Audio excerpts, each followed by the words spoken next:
Thank you very much for having me, and I apologize that I don't speak German. As a linguist, I always am embarrassed that I don't speak languages where I'm talking, but I don't, and that's that.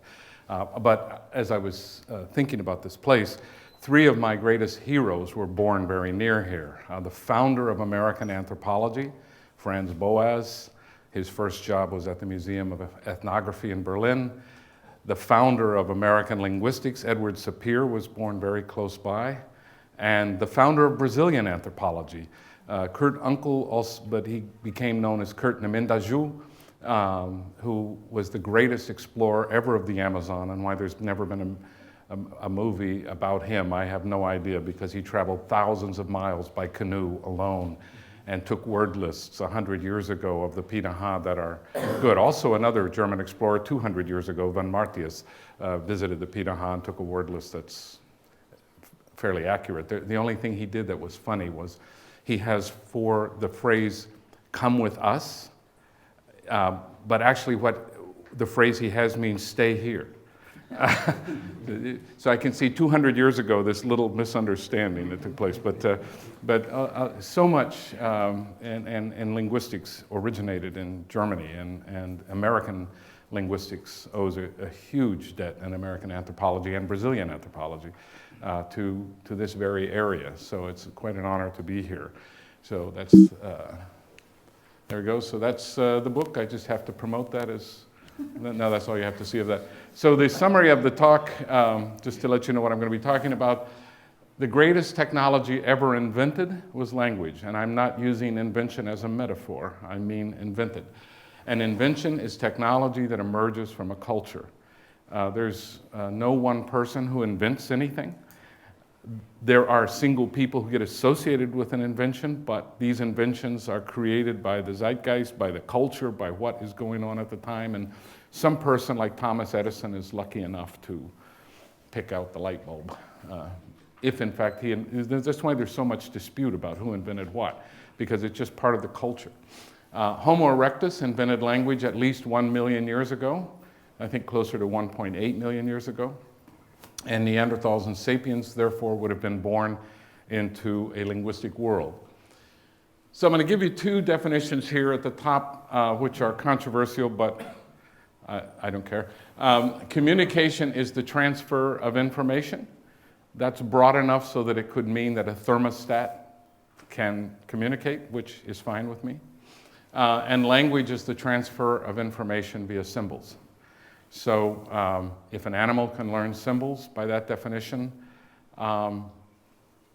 they have language, but we would expect to see them invent symbols if they really had the capacity for language. It's interesting that even today, universal grammar advocates, there's a recent article out where the author says, it has widely been assumed by linguists that there's a single computational operation merge, which is unique to language. In other words, what's unique to human language is structure. But he says, in my paper, I show that the operation label, not merge. The evolutionary novelty for this person is an operation that basically is a symbolic creation, is symbols. So I'm glad to see that people are coming around to this view. So I think one of the reasons that people have thought that language was much later is because they've been looking in the wrong places. Many or most archaeologists investigating the evidence for early language have been sold on the formalist idea that grammar is the defining feature of language. So you find archaeologists trying to find correlations between tool complexity and then assuming grammatical complexity. Or they believe that symbols are important, but they're only found in special locations like artwork. I think those are both wrong. Grammar is insufficient because grammar, just the fact that there's a grammar doesn't mean there's a language, because DNA has a grammar.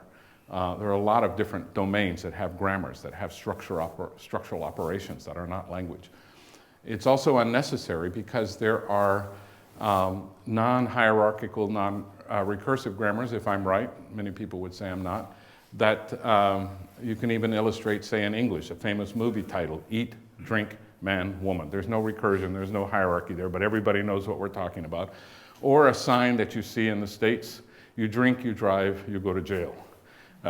That is non-recursive discourse, and everybody understands that just fine. Nevertheless, important to information transfer and values. Grammar becomes more and more important as information becomes more complex. So this is basically what happens. All creatures have indexes, which are physical connections between form and meaning. So footprints are physical indexes. Smells are physical indexes. Smoke is a physical index of fire. Those are recognized by every living creature. Icons are intentional and they're non-arbitrary. They're physical resemblances. So a painting is an icon. A sculpture is an icon. They show the ability to represent something based on physical resemblance, not physical connection. And then finally, the most complicated is a symbol, which has a form and a meaning, but more than that. I won't go into all the details, but symbols are actually fairly complex. But the most important thing to remember about a symbol is they arise by convention, by culture. They don't arise any other way. Also, duality of patterning. That just means that we take meaningless items to make meaningful items. So take C-A-T-S, I'll go into this, cats in English. C means nothing, A means nothing, T means nothing, S means nothing. Cats mean something. So the ability to take things that don't mean anything and make things that do mean something, such as symbols, this is a crucial component of language, and I'm not the one who discovered that. That's been known for a while. Compositionality is the ability to put things together and make larger meanings. So the and boy and big and ran can go together to get the big boy ran. So these are very important parts. And there are different kinds of grammars. I'll skip that for now. So indexes. There's a good index of a fire. All creatures recognize indexes. So what are some of the creatures around? So we have this clade of primates. So we are these catarrhines. So if you go to the New World and see monkeys, their nostrils point out or up. All monkeys, all apes of the New World, including us, our nostrils point down. Actually, if a human's nostrils grew up in the Amazon, they might have a hard time breathing because it rains so much. But so it's very nice for us that they point down. So our closest relatives outside of the Homo family or the Pan family, chimpanzees and bonobos, it is often said that we share 97 to 98% of our DNA with them. I don't know what that means. I don't think anybody has a good idea of what that means because we can share, I could share 100% of my letters with another language, with my sounds, and they would be nothing alike. It's just how you mix them all up. And humanity, this is where we really don't know as much as we'd like to know. So if you look at this, we have Ardipithecus, for example, which is about 7 million years old, but we don't know if it goes where I have it there or whether it goes down lower. We really don't know its place very well. And when we get down to Denisovans, Neanderthals, Sapiens, Erectus, I think there's a little too much elaboration there. And I don't think those species were as well defined as we are often led to believe. It doesn't matter for my story. I just think that the evidence suggests that they weren't as different as we would think. So this is what I would propose. So you basically have Erectus, which led to Neanderthals and Sapiens. So icons, so all human ancestors recognize indexes because every creature in the world recognized indexes. When do we first see the appearance of icons in the record, in the archaeological record? We see it not with humans, but with Australopithecus africanus. 3 million years ago, we find in a cave a little 2-inch by 3-inch, sorry, I can't remember what the centimeters are, but 2-inch by 3-inch, this little guy. It's on display currently at the British Museum. What does that look like to you? Looks like a smiley face, right? Like a t-shirt that you make a t-shirt out of that. That little thing couldn't have gotten caught between their toes. It's a little too big to get caught between even their toes. It doesn't match the stones that are found in the cave where it was discovered. It had to have been carried there. And the explanation that most people give is it looked like a face. They saw that, they recognized it. We don't find this with any other ape except humans. So this is the first example of an icon. And there he is, would have been about this tall, able to tear me limb from limb with a ferocious bite, but also extremely smart and completely upright. They walked as upright as we do, Australopithecus. When do we see the first symbols starting to appear in the archaeological record? Well, symbols, this is not the first symbol. This is my intellectual hero, Charles Sanders Peirce, who was probably the greatest mind to ever be produced in the United States, and died penniless and unemployed, even though he started off quite well. But he invented a lot of different things.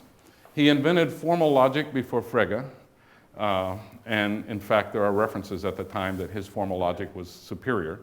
He invented semiotics, or the theory of signs, before Saussure. He invented the American, there's only one really American philosophy, and that's pragmatism. He invented it. It became associated with William James. He wrote William James that he didn't understand it and he had messed it all up, so he changed the name to pragmaticism. He made many discoveries in mathematics, chemistry, geology, astronomy, and other fields. He's the first person to figure out that the Milky Way rotates.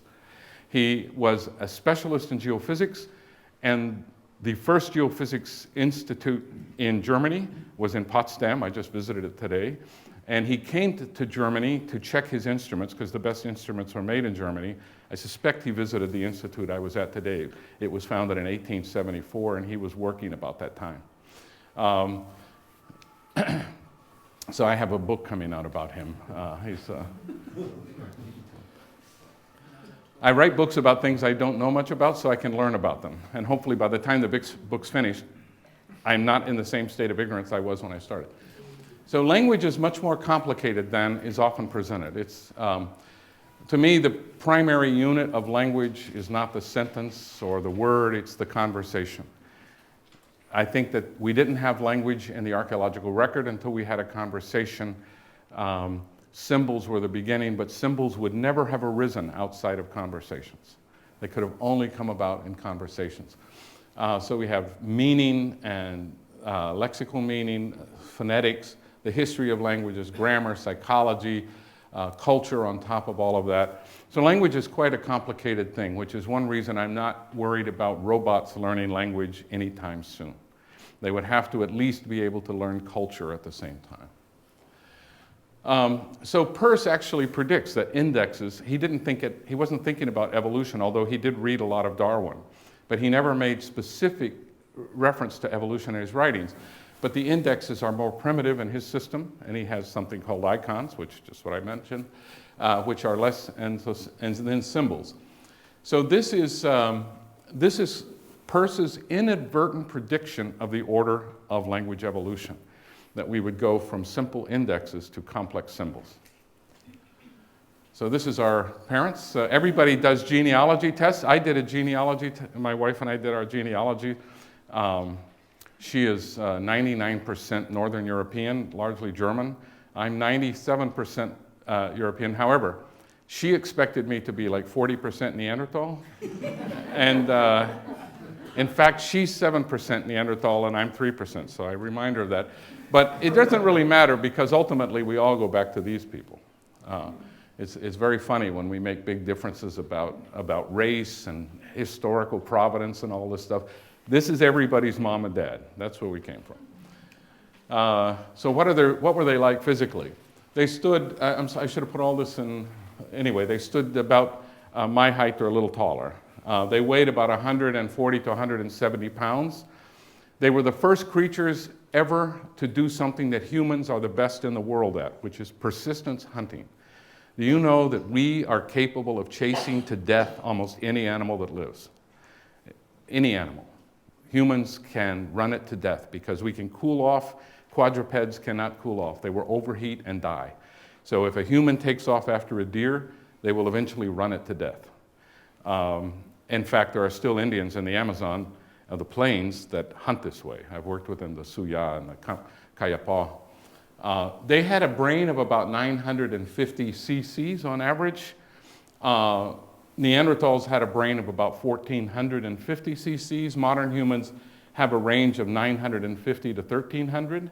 1,300 is closer to the average. 950 is at the bottom end, but look who had a 950 cc brain. So the size of the brain, 9,000 cc's for a sperm whale. So the size of the brain doesn't indicate intelligence. It's the organization of the brain and what you do with the brain. They had a more primitive vocal apparatus, but one of the facts that has come to light since I've been giving talks about this are people who are working on the anatomical evolution of the human vocal apparatus say that until they thought that, from my book, that Homo erectus had language, they didn't have an explanation for why the vocal apparatus began to evolve very rapidly at the time of Homo erectus. It had a more primitive gene, FOXP2, which is not a language gene, by the way. It's used for all sorts of things. Language is just one thing. That meant that they would not have thought as quickly as us. They would not have been as smart as us. How smart were they? Nobody knows. You'd have to really interview one of them to find out. Some people have suggested they would have compared roughly to the intelligence of an 8-year-old child. I don't even know what 8-year-old children can do a lot of stuff. But they were the smartest creature in the history of the world. When they came about, no creature had ever been that smart. Think about gorilla and all the things that a gorilla can do, or a chimpanzee. They would have been far beyond any other ape in their intellectual abilities and their cognitive abilities. They were more successful than we have been. They lasted almost 2 million years. They overlapped with sapiens for 140,000 years. It could have been as much as 340,000 years, but we appeared either 200,000 years ago or 400,000 years ago, but whatever, we're newcomers compared to Homo erectus. Somebody said, why did they go extinct if they had language? Well, the American Indian went nearly extinct, and it had nothing to do with their ability to use relative clauses. It had to do with genocide. And one thing humans have always been good at is genocide, and that could have been why they disappeared. Another suggestion is that Homo sapiens were the first creatures to domesticate dogs and use dogs in hunting, and that meant that no other creature could compete with them in hunting. So maybe it was dogs. But anyway, they were more successful than we have been. So we find later, associated with Homo erectus, another icon, Manuport, and it gives us an idea of where their minds were. This was found in Morocco 450 to 500,000 years ago, and they carried this around with them. It certainly is a good likeness. They also developed tools, and their tools went through different stages. So the first stage are the Olduvon tools, which would have been about 2.5 million years ago to 1.2 million years ago. And if you're not an expert, they just look like rocks. But in fact, to make one of these takes roughly 500 hours of training for graduate students in the US. Not easy. Then they upgraded, and they made these Acheulean tools, and these are from 1.6 million to 200,000 years ago, and you know who appeared 200,000 years ago, we did. But they didn't stop with those. They made these Levallois tools also. These are mainly associated with Neanderthal, but there does seem to be evidence that Erectus used them as well. These are very finely worked tools, and most archaeologists believe that they could not have been produced without correcting one another. They required not just imitation, but correction. What does correction require? Language. There are also some 400,000-year-old spears found again here in Germany, which is and Darwin predicted that humans would have originated in Africa.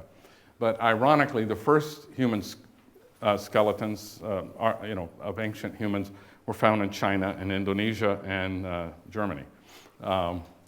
But these spears would have been used by Erectus or very closely related at around the same time.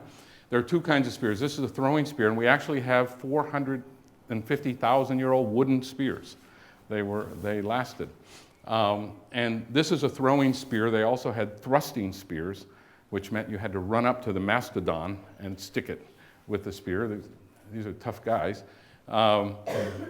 And these imply a hunting culture. They imply a lot of planning and use. I mean, wolves do hunt in packs, but they don't make tools that require technical sophistication and training to use. These are more and more evidence for the culture of erectus, the ability to plan. Then when I started getting interested in this subject when I was in Israel a few years ago at the Israel Museum in Jerusalem, and I saw this artwork. It said, the oldest art known, 250,000 years old, and I said, you got a zero wrong there. You know, it can only be 25,000 years, I'm sure. But no, it's 250,000 years old, and it looks like a Venus. It wasn't all carved. Some of it was carved, and some of it was dyed. So what happened here is that Homo erectus found something that reminded them of a human, and we know that they already collected such things. And they made a few corrections to it to make it look more accurate, and there seems to be evidence for red dye on it. And there's more and more evidence coming to light. I hope to be part of a paper that will come out in a few months once we verified everything of erectus use of dyes. Now here's an interesting 750,000-year-old shell found in Java, where there were intentional indentations, probably with a shark's tooth, held firmly without letting up. So there was intention behind that. They were doing something besides just scratching the scratching the shell. So here it is. In my book, I have this image, and I have to get permission for every image that's in my book. And there's only one person who owns the rights to this photo, and he's a retired Dutch professor living in Amsterdam. And I had to trace him down and get his written permission and get him to, I said, do you need to be paid? And he said, no, I'm fine. I said, fine, put that in writing. You don't need to be paid so that later you don't come to me. So then we have this fascinating settlement in the Middle East. Erectus and sapiens originated in Eastern Africa, and they migrated out. And at that time, the Sahara Desert was not a desert, but was a very green forest, and the climate was very different. And they came out through the Middle East. So we find early Erectus, sapiens, and Neanderthal settlements in modern-day Israel. So this one, Gesher ben Yaakov, is an Erectus settlement. And what do we find there? We find that they had one part of the settlement that was used for the processing of plants, one part of the settlement that was used for the processing of meats, one part of the settlement that seemed to be a general living area. This was a planned settlement. They had organization, they had planning, they had hierarchical thinking to be able to produce these kinds of things.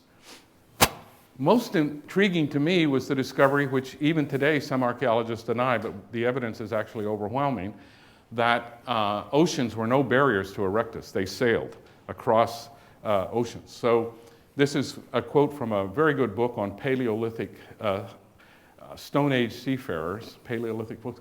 Our ancestors have often been painted as unintelligent brutes. However, this simply is not the case. Evidence suggests that at least Homo erectus and perhaps even pre-erectus hominids were early seafarers. Based on this evidence, it seems that our early ancestors were successful seafarers. Biological studies suggest that considerable numbers of founder populations. So when we find evidence of erectus tools on an island, there had to have been 20 to 50 erectus arrived there more or less the same time.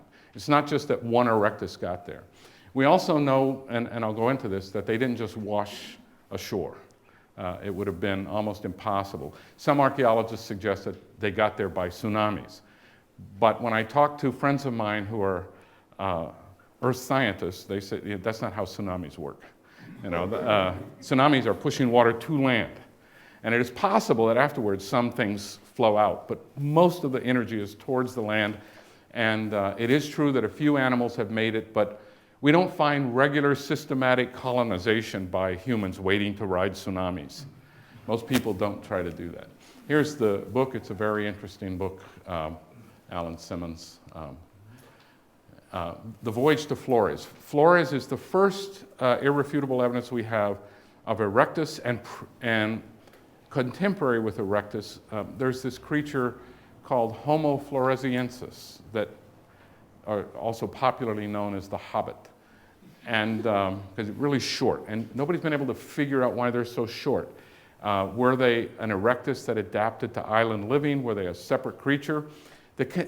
Many people today think that they did not evolve from erectus, that they were separate creatures that made their own trip and their own sailing to there. But in any case, a friend of mine who does field research, a linguist in New Guinea, David Gill, says that there are still stories of little creatures living in the jungle. They don't think they're there anymore, but they have texts. So we think they died 40 to 18,000 years ago, but we don't know when they died out. So Flores, that was the distance at that time. This would have been 750,000 years ago. The distance to Flores was roughly this distance of the English Channel. And the currents then and today around Flores are some of the strongest in the world. There's a large current called the Pacific Through Flow that means that if you just got on something and tried to float from Java to Flores, you would actually be washed out to sea because the current's too strong for anything to float there. We know that ancient elephants were, stegodonts were able to get there, but humans would not have been strong enough to swim through that current, not to get 20 to 40 there around the same time. So here they are actually arriving in Flores. When I did I was looking for pictures of Flores, and this came up. This is actually Flores, and so I thought, this is probably not how they arrived, but they got there. Another place, Russian archaeological expeditions starting in 2004 have found evidence of Homo erectus populations on the island of Socotra. And to me, this is far more interesting because it's 150 miles out to sea. They really had to build some sort of sturdy craft to get out there. There's actually an anthropologist he's Austrian but lives in Australia, Robert Bednarik, who has built what he considers to be something that he built it with Olduvon tools, a raft that will take 20 or 30 people across and carry water. And so he knows that technically it was possible to be done. So Socotra, and then Crete. There's a lot of evidence that Homo erectus made it to Crete, and not just through walking through land bridges. A lot of people, when they see this, these things were all connected by land back then. I've purposely chosen examples that were not connected by land 750,000 years ago. So Erectus got to all these islands where they needed to have a large population to get the visible signs of culture we see there today. And they didn't do this by just one of them falling off and grabbing a log and floating to the island. What were their abilities? We know that they could plan. We see that from their settlements, ocean travel, tools, and their persistence hunting. They had culture. What is culture? That is a system of social roles, of values, and knowledge structures. And when we know that they had culture, planning, and tools, what is a symbol? This is the thing that really is the crucial question. When you see a tool in your garage, what do you think of? You think of what that tool can do, but you also think of, oh my God, I'm going to have to work some more on Saturday, or, oh, I remember when my wife and I were having a great time gardening. No man ever said that, but you can see these symbols and they remind you of things. Because tools become symbols. And one of the problems with the thinking about symbols is this idea they had to occur in some very special environment, and it's only when we see art that we have symbols, but symbols are all around us. Whenever you have a culture, just about everything here is a symbol of something. So tools, burial art, evidence for convention, but they do have evidence for all of the standard kinds of symbols you would expect. We find evidence of specially, a stone axe of quartzite buried with a skeleton in Spain, which seems to indicate that they did, well, I say it's buried, but it was found with a skeleton, and the evidence, many people interpret that to mean it was buried with it, so a type of art. So duality of patterning, I mentioned that, you can take meaningless sounds and make meaningful things. So how could they have come about? Let's just talk a little bit about their vocal apparatus. What kinds of sounds could they have made? Very often when linguists are talking about the evolution of speech, they talk about sounds. Were they capable of making sounds? Homo erectus would have been roughly a talking gorilla. They had the vocal apparatus that is much more similar to a gorilla. They couldn't have made all the sounds we made. The sounds they made would have sounded more muffled. Does that mean they couldn't have language? No. Doesn't mean that at all. There are a lot of people today that have speech impediments that can't make the same range of sounds we make, but they certainly have language. How many sounds do you need to have a language? Well, think about a computer. What can you say on a computer? Anything, right? I mean, you can type anything. That's why people get addicted to Facebook and everything. But how many letters does a computer have? It has 2, 0 and 1. You have a binary digit language, and those I call the sounds of the computer, 0 and 1. That's how it interprets everything. Or that's how it presents information that is interpreted by the program that was created by a person with language. You don't really need more than 2 sounds. The more sounds you have, the easier it is to remember words and distinguish words. If you just have 2 sounds, a lot of words are going to sound alike. You can have pa and pa and pa and pa. It gets boring after a while. You could add tones to it, so you could have papa. You could have, but you add a few more sounds, and you've got. So, what are the smallest numbers of sounds in the world's languages today that we know of? They are pitaha, which has 3 vowels and 8 consonants if you're a man, and 3 vowels and 7 consonants if you're a woman. And rhodocos and Hawaiian. Hawaiian has about 15 sounds. Pitaha then has about 12 sounds plus 2 tones, which gives it 14. And rhodocos has 11 sounds. So we know you can have languages with 11 sounds. Did their grammars have to be complex? No. They could have been simply one symbol following another, just in the earlier examples I gave you from English. Eat, drink, man, woman. That works. It's a movie title. People seem to understand it. I had somebody review my book who said, well, I have no idea what that means. I said, but the point is, you have to know the context to know what it means, and apparently she never saw the movie. So this is the other thing about, we never say all that we mean, and we never mean all that we say. You wouldn't be speaking human language if you did. So when politicians tell you, I say what I mean and I mean what, they're lying already, because language doesn't work that way. We leave a lot of things unspecified, and we let the cultural context fill it in. So if I say, she sat down, who am I talking about? You only know who she is if you saw her come in, or I've referred to her earlier, and you can follow it. Actually, why do divorces happen in modern societies? Because language doesn't really work that well. I mean, you can tell that language evolved because it doesn't work very well. It just doesn't communicate as well as we would like it. My wife and I have conversations sometimes, and we realize that we didn't know what the other one was talking about. I mean, we clearly didn't know what the other one was talking about. We have different cultural assumptions, and although if I do figure out what she's talking about, then I pretended that's what I was talking about. But linearity is, you just put these symbols in a row, you get the basic ideas out there, and you let context tell you what the difference is. Emicization and dark matter, I'm going to skip that. I might come back to it. So this is a good book. So what do I mean by culture? Culture is an abstract network shaping and connecting social roles, hierarchically structured knowledge domains, and ranked values. Culture is dynamic and changing. So we are in here demonstrating culture. Most Amazonian peoples that I know would never sit quiet while one person talks. This wouldn't happen because they don't have the social role of audience and speaker. And then if you were to come up and start talking and I were sitting down, then we would have switched roles. We have these roles, and it helps society to function well. You couldn't have an exchange of information of this particular kind if everybody was talking at once. But also, we have political roles, but people shift roles. So society is being in roles, and more complex societies have more roles and more shifting between roles. And we have values, and values have to be ranked. So let's take the French. I always like to pick on the French. So the French like good food. Everybody would probably agree with that.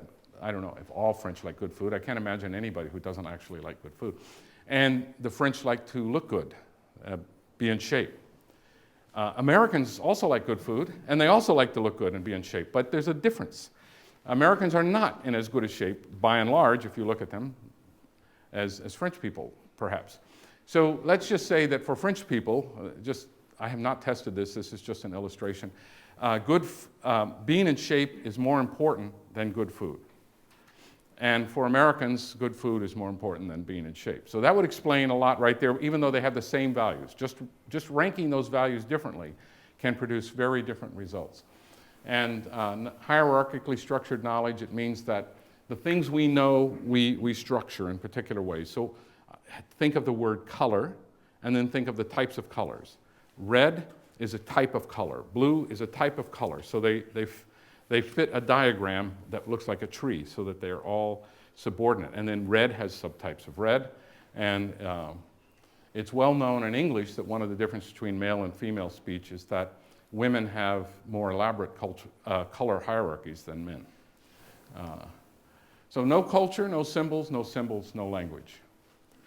And we find that Erectus had culture, plenty of evidence that they had symbols, no reason to deny that they had language. In fact, somebody said, so you're saying they must have had language? I said, no, I would never say they must have had language because that's not how science works. I'm saying that's the best explanation for all the things that they did. And if you can think of a better one. So it's been claimed that even standard European languages are fairly simple in the way people use them on a daily basis. One of the greatest changes, cultural changes in language that led to more language complexity is literacy. As soon as we started writing, our language started to get more complex. We got a new function, editing, and telling people how to talk more effectively or write more effectively.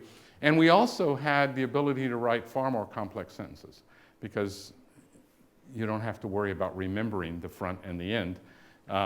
You just read it, and you've got it there in front of you. And by the way, talking about remembering the beginning and the end to be able to understand a sentence, if you haven't read, I'm sure you've all read Mark Twain's essay on the German language, and if you haven't, you will laugh a lot.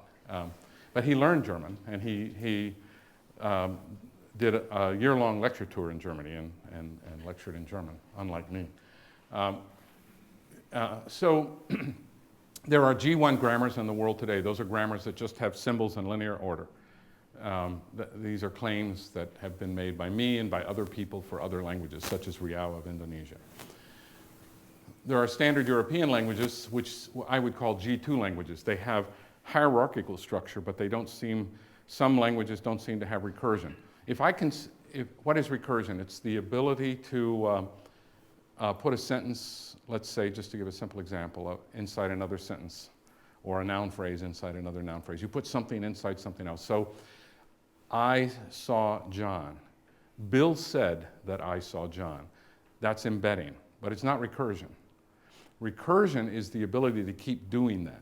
So, Bill said that I saw John is just a simple example of embedding, but Bill said that I saw John, who then saw Mary, who saw Bill, and just keep going. That's fairly good evidence that you've got recursion.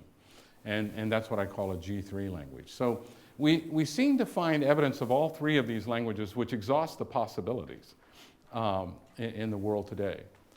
A mathematical linguist friend of mine said these are all Turing equivalent languages, which means that mathematically they're all the same, but experientially they're not.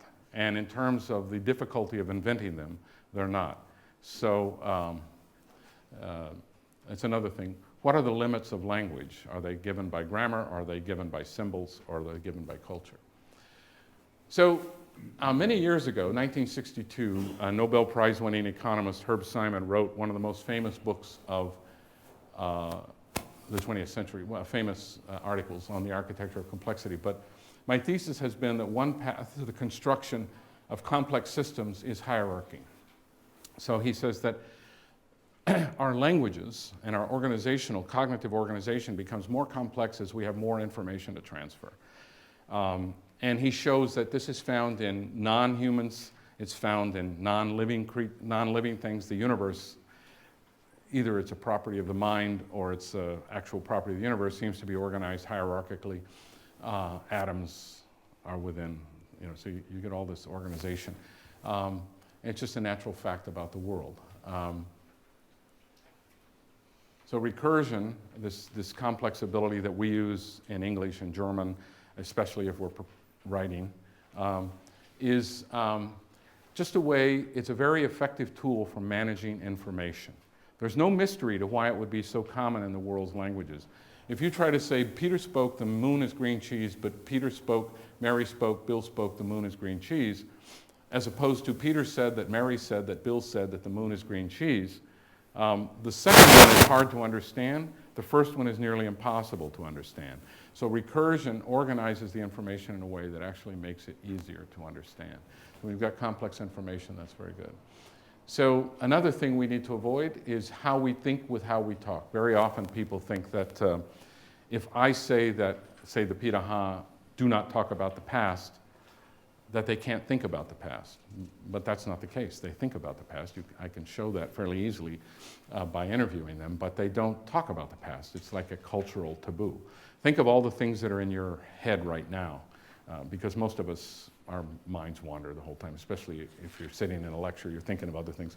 But you wouldn't say those things out loud right now. Not because you can't think them, but because it's just not a good idea to say them right now. So why did erectus disappear?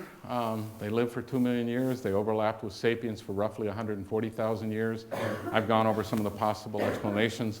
When Columbus came to Americas, he wiped out the Taino people of Hispaniola. They had nothing to do with their language. They just wiped them out. And they were both Homo sapiens. Or did they disappear? In a sense, they may not have disappeared. Maybe we're just erectus. So that they stayed with us. Did they talk? The evidence suggests that they did. The evidence suggests that they had all the characteristics, the prerequisites for speech, and they performed operations as a group that required speech that would have not been possible as far as most of us can think of through these accomplishments without language. So this is another artist's rendering of erectus. I like this one best. And I'll just conclude with some of the obvious changes in the face. So they have the big brow ridges that we don't have. Those probably helped for shading their eyes.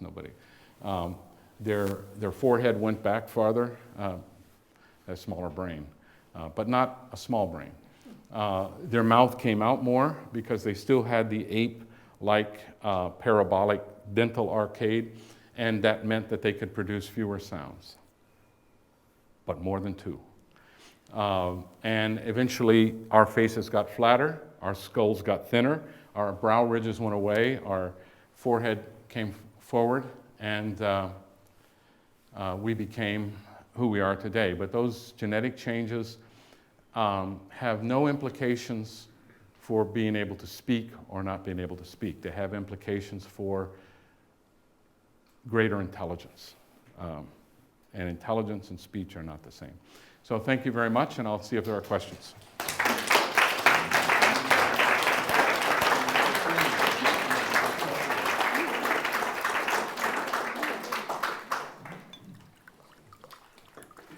Yeah, thank you very much for the fascinating talk.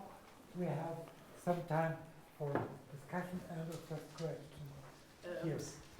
Thank you very much for a fascinating talk. You mentioned that one. Wait for the microphone, please. Sorry. Again, thank you for a very fascinating talk. You mentioned at one point that the invention of writing made it possible that language became more complex. Now, in the context of language evolution, it is kind of peculiar that most of the research done is obviously on languages that do have writing systems. Would you predict that if we looked at languages that, as far as I know, still exist, that do not have any writing systems, we could actually learn something kind of like interesting about the transition from the previous languages to languages that are as complex as like German, what Mark Twain was complaining about? So my claim is not that only written languages are complex. my claim is that once languages were written, that facilitated complexity. But there are still many languages. Of the 7,000 languages spoken in the world, probably less than half are written, and they can be quite complex. I work with, in the Amazon in Mexico, I've worked with languages. All the languages I work with are complex. Some are complex in the sound system, and some are complex in the grammar, in the syntax. So complexity is also different. In fact, there was a whole workshop that I think you were at where my son spoke on how to gauge complexity in natural language. Yes, many thanks for your speech. You said the brain is not the brain is a part of the body, and Yeah. so I remembered a quote from Albert Szent-Györgyi, and he said, "The brain is not an organ of thinking, but of survival." I think that's more important to look to the function of this part of the body. Right. I think so. But my question is another one. What do you think? Are there more good arguments, or it's more plausible to think that the origins of language is monogenesis or polygenesis? As for your studies, what do you think? What's more plausible? Is there one origin, or is it more plausible to think there are many places of origin of language in the earth? That's an excellent question. Let me first mention something about the brain. So there's a wide range of solutions to thinking that creatures have evolved. So you have jellyfish that have no brains, and they do just fine. Our brains are basically a large amount of saturated fat that sits in our skull. Our brains are largely fat. Put one on a griddle and it will just cook away very quickly. But they take 20% of the calories that we consume. Whether you're sleeping or standing or working out, your brain's eating 20% of your calories. That's a huge investment. It means we have to eat more. Humans are the only known creatures in the animal kingdom that get fat without being raised in a human home. I have a fat dog, so. But chimpanzees in zoos have a body fat percentage of about 5%. Athletes often have a body fat percent, human athletes, of 15%, 10%. So we have a higher percentage of fat because we have to keep that food coming, and building up fat is very useful for us because our brain just eats so many calories. We have to eat more. So why did we get brains? Survival. I think that's right. I think that in our environment, the harshness of the environment, all of these accomplishments happened during the great ice ages, during the Pleistocene, when the glaciers were coming and going, and there was you had to have cognitive plasticity for a creature like us. It wasn't, so some creatures developed the ability to live in the cold, physically, and they went off and stayed in the cold, or they died. Other creatures developed the ability to live in the heat. We developed the ability to live anywhere, under any circumstances, and that's what our brain enabled us to do. So we developed away from instincts and towards cognitive plasticity, and that's one of the greatest functions our brain gives us that no other animal's brain provides for them in quite the same way. That's not to say that animals don't have cognitive plasticity. I'll give you one example of an experiment done by an Israeli scientist. So they studied rats, and rats on Earth have a way of righting themselves. When they fall over, you push them over or whatever, but they get up in a certain way. So it was argued that that was an instinct. That's how rats had to get up. So they took them to outer space where that doesn't work. That won't get you up. They developed another way of getting up. So they showed cognitive flexibility, rats, which we all know. I mean, they're about the only creatures, rats and cockroaches are the only creatures that are as successful as we are in inhabiting the world. Thanks very much. Is this working? Yeah. Yeah, okay. You had probably, while we're on the subject of animals, you probably know a great deal more than I do about the various attempts that have been made to teach apes to speak. Yes. And I'm wondering if you could say a little bit about that, given what you've told us about the very early origins of language.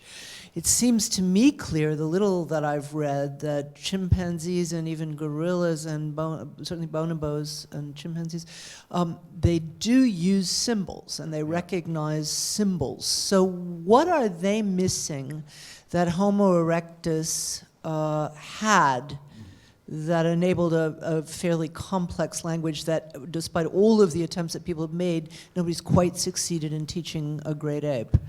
They lack the human brain. They lack the 950 cc brain. So their brains are about 450 cc's. So they can be taught individual symbols, and there's a great deal of controversy on how much they can be taught beyond that. If we take the most conservative view, which is that they can learn a few symbols and no grammar, that wouldn't have given them language per se, but they are communicating linguistically if they're using symbols.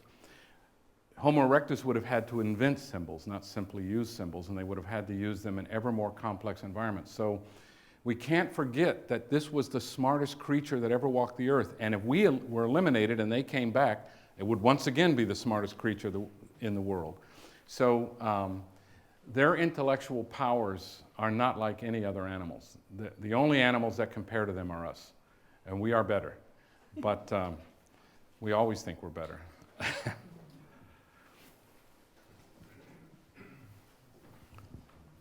You said that one of the stone tools with an age of nearly 250,000 years could be made only by help of communication, by linguistic, let's say, lecturing or help by others, let's say in a linguistic social way.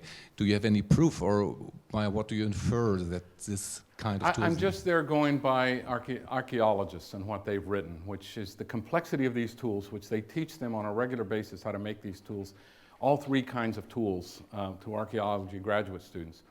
And a lot of work can be done by imitating, but the final set of tools really needs advice, at least for modern humans, that people don't seem to be able to learn those by imitating. So these are actual experiments done. And that's the consensus among many archaeologists, that those tools would have required. Now, here's another interesting thing. If I'm right and Neanderthals were born into a linguistic world, we should see evidence for that among the Neanderthals. And recently we've discovered Neanderthal paintings, which is ironic because that's what most people claim to be the evidence of language and sapiens. But we know that Neanderthals painted, and we know that they had cultures, so there's no reason they wouldn't have had language. Whatever reason they died out, they were competing with us. And they had bigger brains than we do, so we don't know how their brains were organized relative to us. But all these creatures we outcompeted, but that doesn't mean that they didn't do complex tasks that required. And if you're building a large settlement and one part is for plants and one part is for animals, how do you make sure that that's what people do in those parts of the settlement? You probably are going to tell a child or somebody to, get over to this part to do that. They can watch it. I have watched many Amazonian groups teach things to their children without language, so that they're just doing tasks. But there's always a time where the child wants to ask a question. And that question can be the difference between understanding and not understanding what they're seeing. So it's unlikely that they could have built boats without communicating at a fairly advanced level. It's unlikely that they could have made some of these other things. So what we're looking for is evidence for symbols, and then evidence for planning, evidence for culture, evidence for complex cognition, and we see all the signs for this in erectus behavior.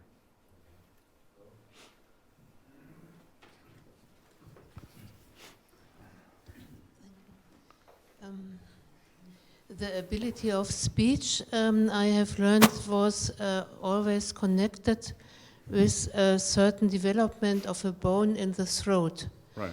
And as I know, this was developed much later than the erectus lived. Yes. So, of course, there was a communication with noises and whistles and all sorts of things people can do with their mouth. Also chimpanzees can do. But as we understand speech, so we need this certain element here in our throat. Speech. So what is the but you say it in a little other way. Language came before speech. Speech is secondary to language. There are groups of people known today, and I've done field work with them, who can communicate just fine whistling or humming. The pitaha, and in another talk I would have film examples of the pitaha communicating by humming and whistling. So consonants and vowels are not even necessary for all Homo sapiens societies today. But again, if you have the ability to organize culture and come up with symbols, you can express those through gestures or you can express those through vocal apparatus. But we know that the beginning of the rapid evolution of the human vocal apparatus was not with Homo sapiens, which is unusual. Why do Homo sapiens have fully developed vocal apparatuses? Language had to precede that. Language comes before the evolution of the vocal apparatus. So if you say that all Homo sapiens had modern vocal apparatuses, somebody had language before that. Erectus is where we see the evolution of the vocal apparatus start to become more and more sapiens-like. And the best explanation we have for that is they got language. And speech enhances the ability to use language. So you mean, for example, sign language is also developed before speech? No, not necessarily. So even if they only could make sounds that, as long as they could distinguish the sounds they were making, that's all they needed. They didn't need to make modern Homo sapiens. So somebody said, so you asked me one time, so you're just saying they're talking gorillas? That's what we are too, by the way.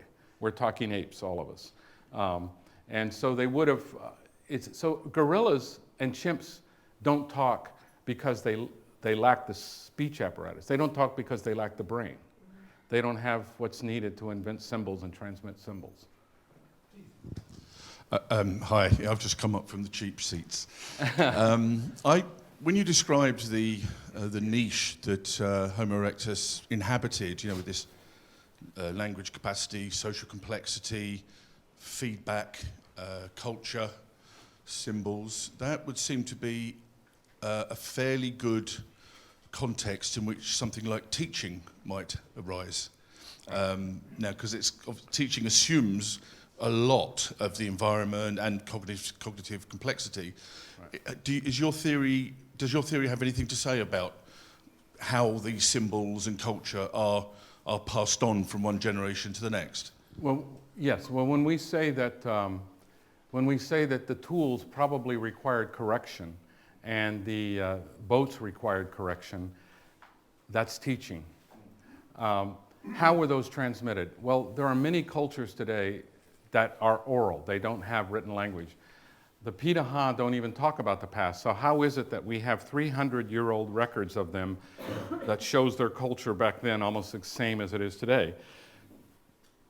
Because they imitate and they talk to each other. This is the way to do it. Why do I do it this way? Because that's the way to do it. And I mean, that's the way most of us learn from our parents. Our parents, your children irritate you and they keep asking why. But why? Why? Shut up, that's how you do it. So you don't have to have a full explanation. You don't have to be able to answer the question why to be able to answer the questions how and what and instruct. So yes, one of the purposes of language would be to instruct. I haven't quite understood at what moment and in what way the human being came from uttering sounds like laughing, crying, shrieking, to words. The articulation of words, this very moment when the sound becomes a sign, becomes a meaning. Right. So it's not actually that hard. Too much is made of the complexity of language. So how did symbols come about? Well, we have, for example, among groups of Brazil, something called ritualized wailing or crying. So people cry, and it sounds a certain way when you're crying naturally.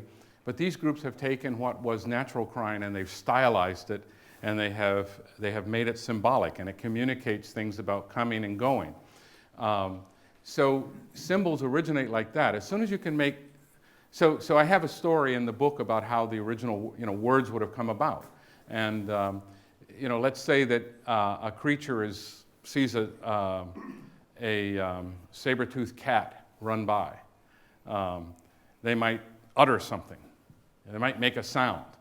And if somebody else hears that sound, they might make that sound. That sound can be passed along in reference to that experience. And once you do that, you have a word already for that, and you can start to break it down into smaller bits. And if you do that, you have the components to make other words. So I think people have made too much about the complexity of language, because language is complex, but the basic building blocks of it are not. And one of the things I do in the book, which I don't have time to do here, is to show how you can go from extremely simple starting points to very complicated grammars in a fairly easy set of steps. It's all baby steps. As soon as you learn that take John saw Mary. John is in the subject slot. So there's a slot. Saw is a slot, a place where something goes. And Mary is a slot where something goes. In the first slot, you can put words that refer to things. In the second slot, you can put words that refer to events. And in the third slot, you can put words that refer to things again. These are fairly simple building blocks of grammar, just slots and fillers. And once you start to get this idea, you can build any word, you can build any sentence and you can actually then start to build these complex hierarchical understandings. The understandings would have come first, and then the sentences themselves.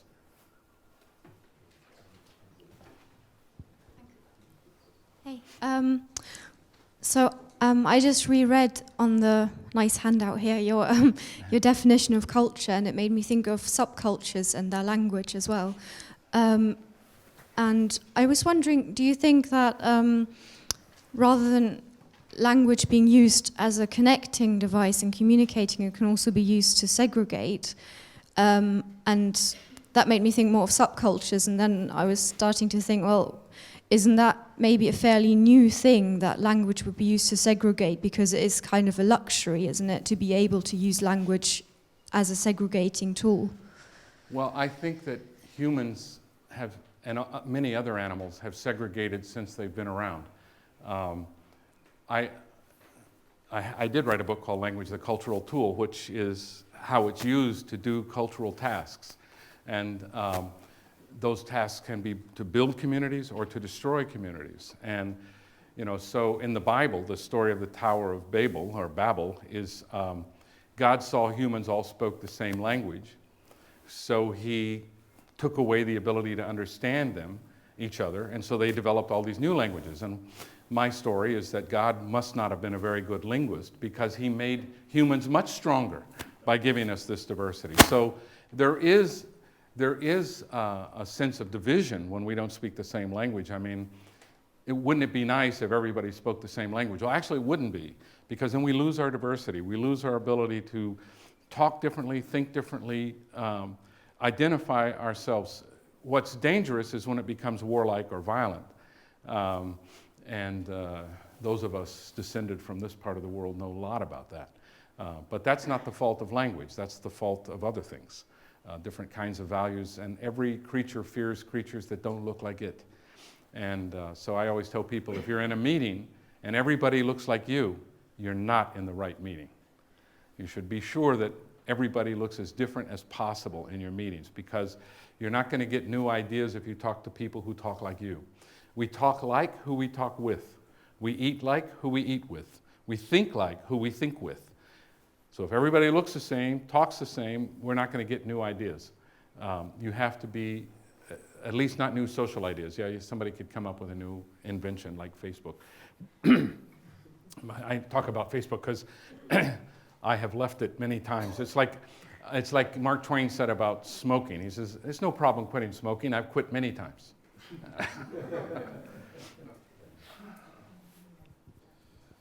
It seems to me that the main point in your argument with respect to the universal grammarians, as usually understood, is the role of recursion. The role of? The role of recursion. Oh, right. Although, There's no difficulty for everybody, I think, to accept the role or the importance of cultural background and of communication, and even the role of symbols as the core of natural language, I think is generally agreed. The crucial point is that combination of symbols makes language. And now you have three layers of combination, just linear, hierarchical, and then with recursion. I think it might be useful to distinguish between the possibility of recursion and the exploitation or use of recursion. One might try to pin down the possibility that recursion is already implied by symbol hierarchical combination without making use of it in general cases. So just combining sequences of attributes is the way of recursion. Yeah. And it's difficult to invent a hierarchical language without this possibility. So to make a distinction between the role of recursion as a possibility and the role in which the way in which it is exploited in more complex constructions might distinguish different layers of language, all based on the same kind of universal capacity. Yeah, actually, I make that point in my last 3 books. I completely agree with you. I completely agree with that. The Pitaha, for example, are fully capable of thinking recursively. In fact, I show evidence for this in their textual organization. They have ideas within ideas, and they talk about, they bring things in the text to relate in different ways. So they clearly think recursively. The difference is if recursion doesn't have to appear in a language, it's not essential for language. It's essential for thought, but it's not essential for language. So yes, all people probably think recursively. I haven't done experiments with everybody, but I would be shocked if not every human could think recursively. In fact, there's a lot of evidence that animals think recursively as well. So recursion of animals that think recursively. Yeah, there's discussions of behaviors of deer and cattle and other things when they're walking, and they do tasks within tasks and subtasks. That seems to be a result of recursive thought. I think recursion predates us. Charles Peirce said exactly what you said about symbols. Symbols imply recursion. In fact, they don't imply it, they require it. They require recursive thinking because one symbol is always part of another symbol. So the difference between that and, say, Chomsky's claim is Chomsky didn't claim that recursion was just a matter of thought. He didn't claim that recursion was just a matter of symbols. He doesn't even think symbols are that important. But he thinks that his claim is that recursion is the fundamental building block of human language. But if you can find a single language that doesn't need it, it isn't the fundamental building block of human language. It's just like saying all swans are white and you find a black swan.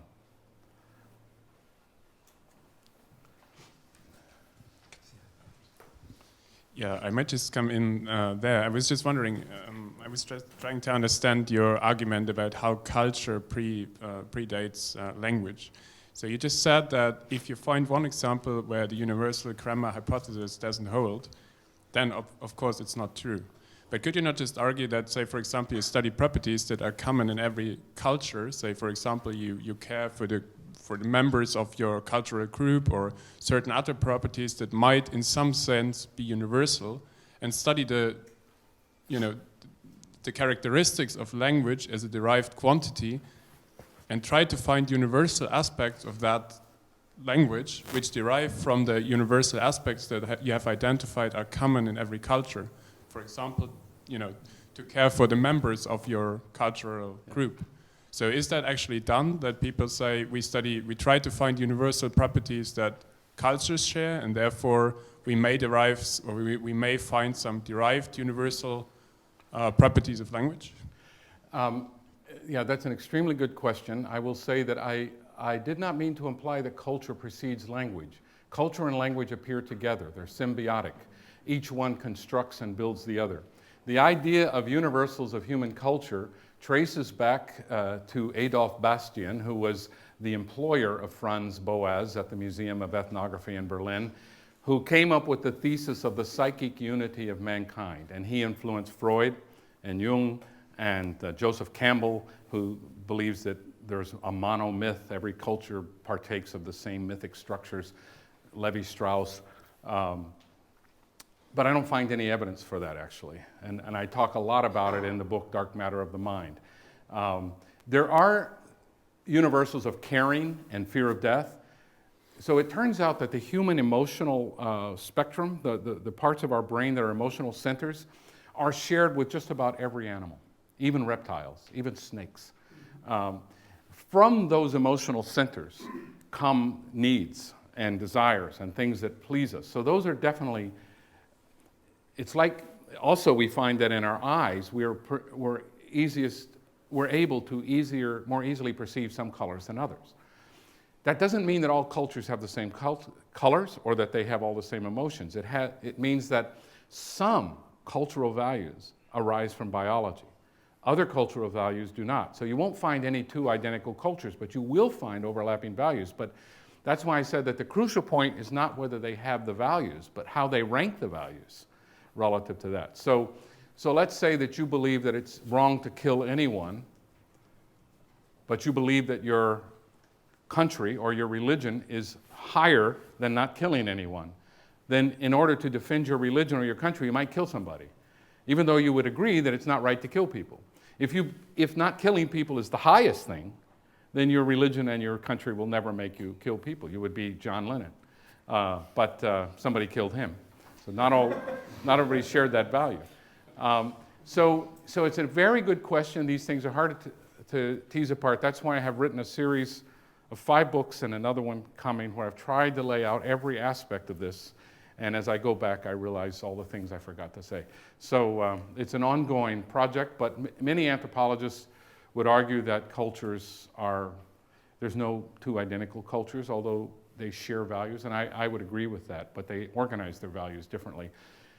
I reject the concept of human nature, but I don't mean that humans don't have any genetic characteristics and you couldn't distinguish between a human and a dog. I mean that there are no conceptual structures that humans are born with, and I don't find evidence for that. But others disagree with that.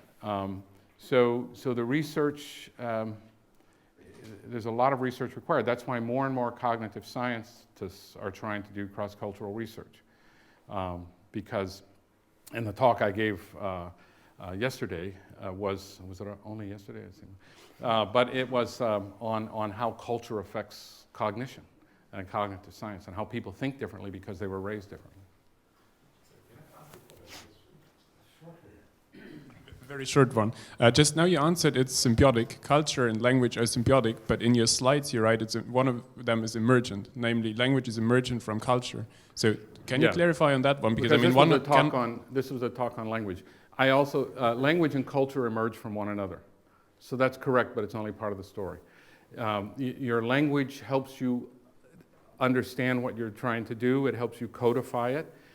So you have to have some shared values, knowledge, and we see non-linguistic creatures that do have that.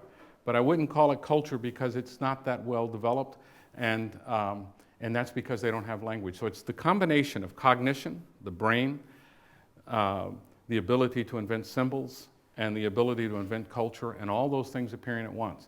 And each one makes the other stronger. We get smarter because we have language, we get better at language because we have culture, we get better at culture because we have language and we're smarter. These things cannot be separated except conceptually.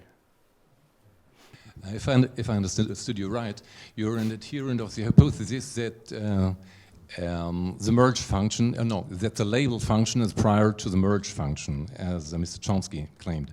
So isn't it quite the same? Because to merge, to label something, you have to compile, to collate in a way some traits or phenomena of a thing, and maybe it's the same. Yes, but this paper, this claim is not mine. This is from a Chomskyan linguist who does all the working out of why merge is insufficient, and without label, we're no different from any other creature. So your claim. It's Elliot Murphy. Yeah, it's not your claim. No, it's not my claim. I just love the fact that I already agree with it because they've discovered. So I wrote him and I said, you've discovered minimalist semiotics, which is just bringing symbols into minimalism. Yeah, but wouldn't you agree that it's quite the same to label a thing and to compile phenomena to merging phenomena to a notion? No, his claim is that most creatures can compile. Merge is found throughout the animal kingdom. That's the part of the claim of his paper, is that merge is not unique to humans, and so it doesn't explain why we're the only ones with language. And the only thing that does is label, which I already said by saying that, and Charles Sanders Peirce said it over 100 years ago, that symbols are what make language.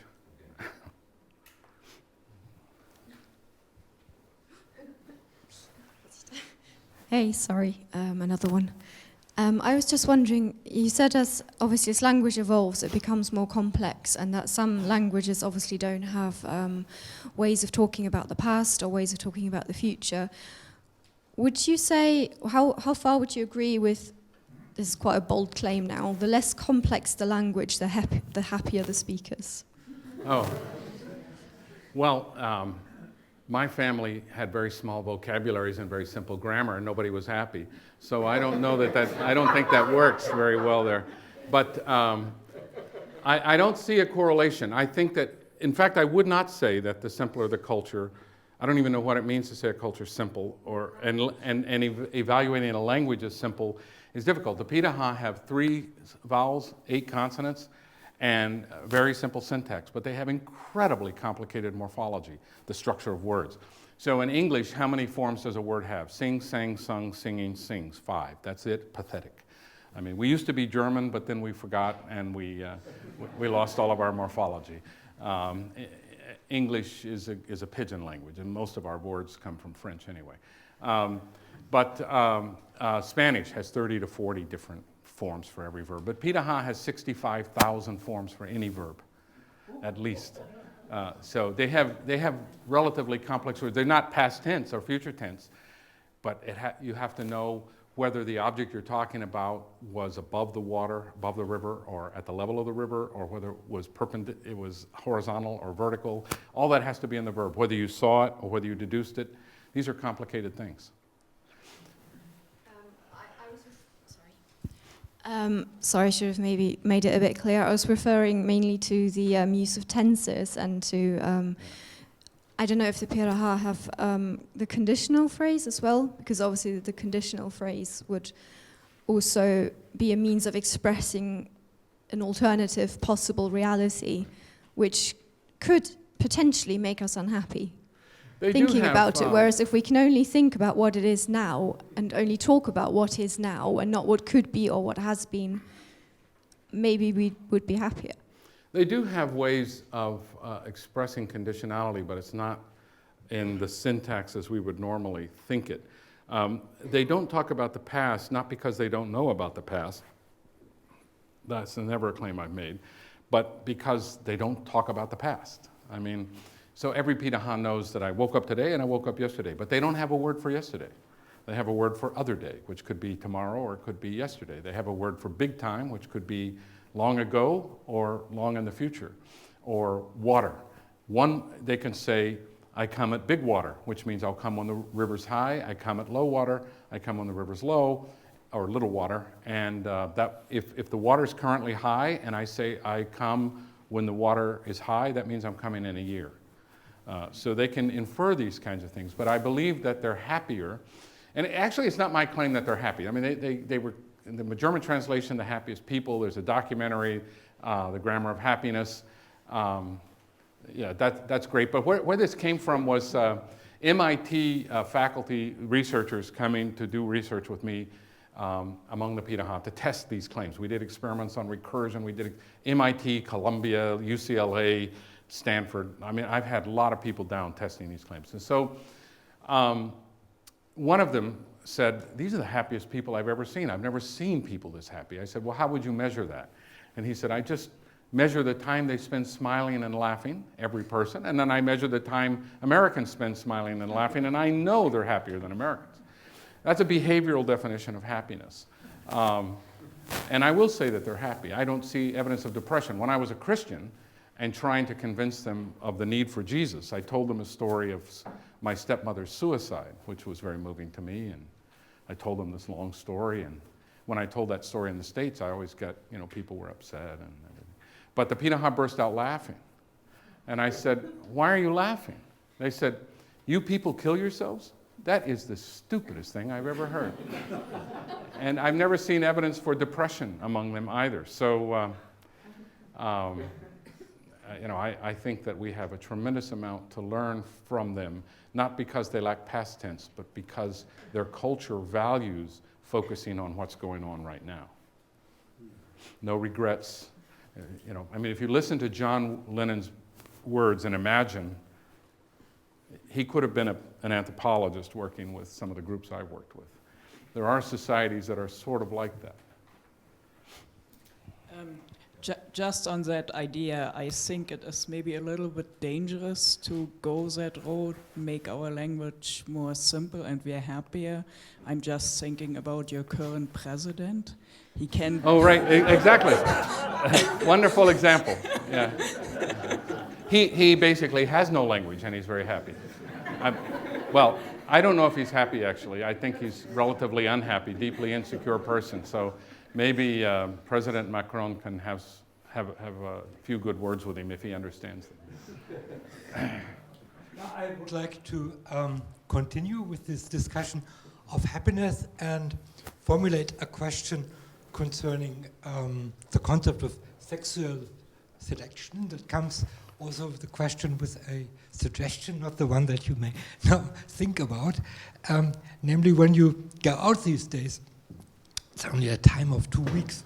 If you go to Gorm or to the Freundschaftsdienst, after midnight you will hear nightingales singing just for these 2 weeks at night.